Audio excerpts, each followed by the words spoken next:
Барлықтарыңызға сәлем, каналыма қош келдіңіздер.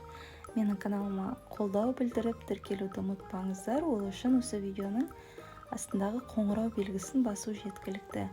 Бүгін Рамазан айының 17-ші күні, ұстаған оразаларыңыз қабыл болсын. Бүгін ауызашарға, шайға өте дәмді, қантты бәліш, яғни сахарный пирог жасаймын. Өте жұмсақ әрі дәмді болып шықты. Құрамына қажетті заттар осы видеоның төменгі жағына описанияға қалдырып қойдым. Ең алдымен жылы сүтке шымшым тұз қосып, біраз қасық дрожж қосып, араластырып 10 минут бетін жауып қойдым. Дрожж кішкене көпіршіктеніп көтерілген кезде үстіне қант, бөлме температурасындағы сары май және жұмыртқаны қосып араластырып алдым.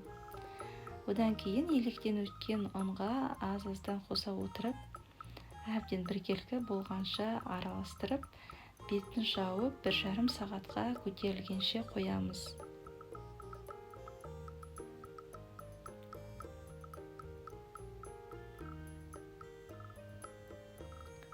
Пирогтың бетіне крошка дайындаймыз. Ол үшін сары май мен қантты бір-біріне біркелкі болғанша араластырып, тоңазытқышқа қойып қоямыз.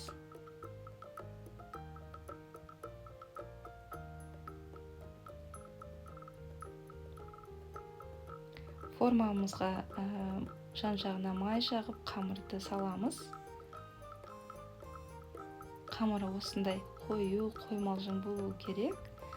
Бетін жауып, тағы да 20 минутқа көтерілгенше қоямыз.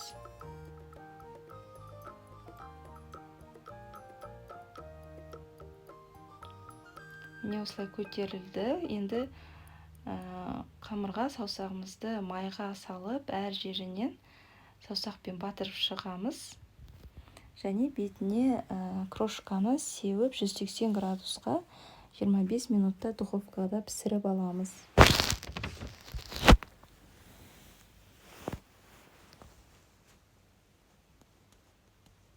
Пештен алған соң үстіне сливки құйып,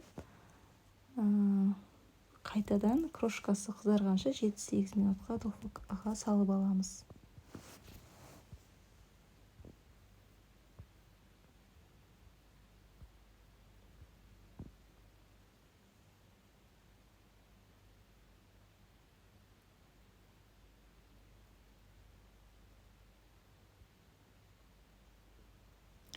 Міне қантты бәлішіміз дайын болды.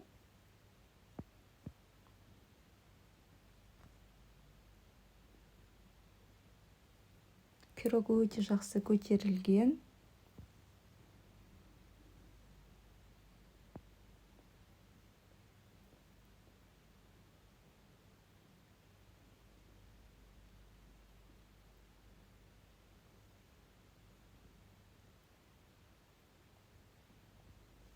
Міне арасы осылай тығыз емес, жұмсақ болып шықты.